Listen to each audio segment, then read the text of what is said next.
Corona संकट काल क्या प्रदेश और देश में राजनीति का भी संकट काल है?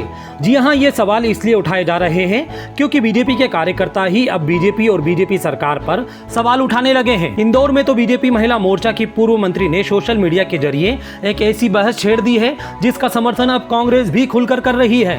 बता दें कि 1.5 साल पहले उज्जैन के बीजेपी कार्यकर्ता से सोशल मीडिया की झड़प के बाद चर्चा में आई इंदौर की बीजेपी नेत्री श्रेष्ठा जोशी एक बार फिर अपनी फेसबुक पोस्ट को लेकर चर्चा में हैं। सेवा ही संगठन के ध्येय को लेकर 25 साल से बीजेपी में संगठन का काम संभाल रही श्रेष्ठा जोशी ने 24 घंटे पहले फेसबुक पर एक पोस्ट किया जिसमें लिखा है कि माननीय राज्यपाल जी, एमपी के सीएम को बर्खास्त कर नए सीएम की नियुक्ति की जाए।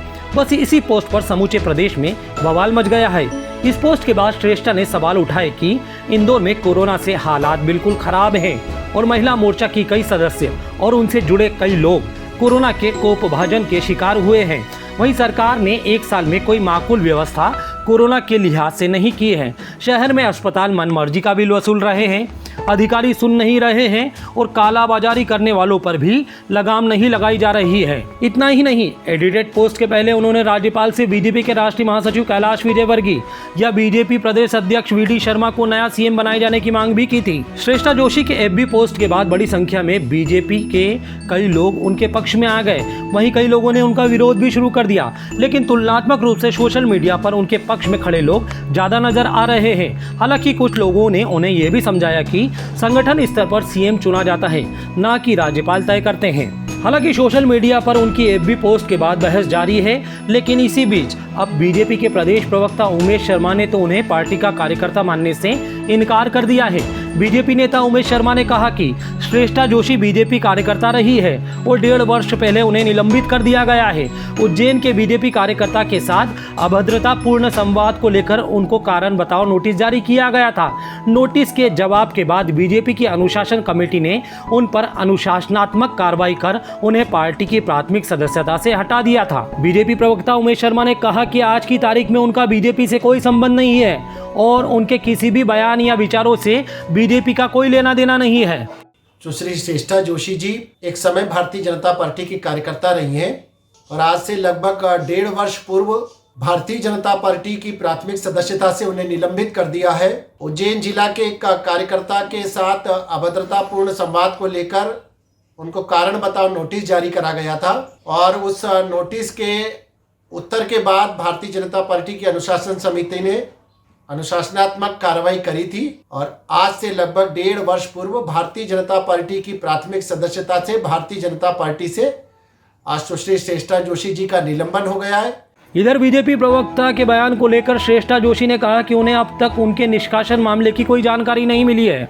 बात रही मेरे निष्कासन की, तो ये पार्टी ने मुझे तो अभी तक नहीं बताया कि मुझे कोई निष्कासन अभी तक किया गया है और मेरे पास इसके बारे में कोई जानकारी भी नहीं है। पार्टी को क्या करना है क्या नहीं करना है ये पार्टी का खुद का निर्णय है। मेरा निष्कासन और ये सब मुझे इसकी कोई जानकारी नहीं है। मेरा सिर्फ इतना विषय है मुख्यमंत्री जी से कि कहीं प्रचारक गए हैं, आपकी महिला मोर्चे की कई कार्यकर्ताएं मर रही हैं, लोग अभाव में जाने जा रही हैं। आपने युवाओं को 1 तारीख का वैक्सीन का बोला, आज वो वैक्सीन हम तक नहीं पहुँच पा रही है। इधर कांग्रेस ने इस मामले के सामने आने के बाद सीएम शिवराज सिंह चौहान को जमकर घेरा और उनके इस्तीफे की मांग कर डाली।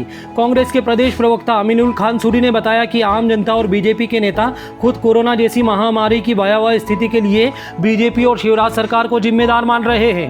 कांग्रेस प्रवक्ता ने बताया कि विधायक जालम सिंह पटेल के पुत्र पूर्व मंत्री अजय बिश्नोई, पूर्व मंत्री सुरेंद्र पटवा एक उदाहरण है। फिर जनता और अब भारतीय जनता पार्टी के नेता खुद कोरोना जैसी महामारी की भयावह स्थिति के लिए भारतीय जनता पार्टी की सरकार को और मुख्यमंत्री शिवराज सिंह चौहान को जिम्मेदार मान रहे हैं। चाहे विधायक जालम सिंह पटेल के पुत्र हों, पूर्व मंत्री अजय बिश्नोई हों, पूर्व मंत्री सुरेंद्र पटवा हों और अब भारतीय जनता पार्टी की महिला नेत्री श्रेष्ठा जोशी ने मुख्यमंत्री शिवराज सिंह चौहान का इस्तीफा मांगा है।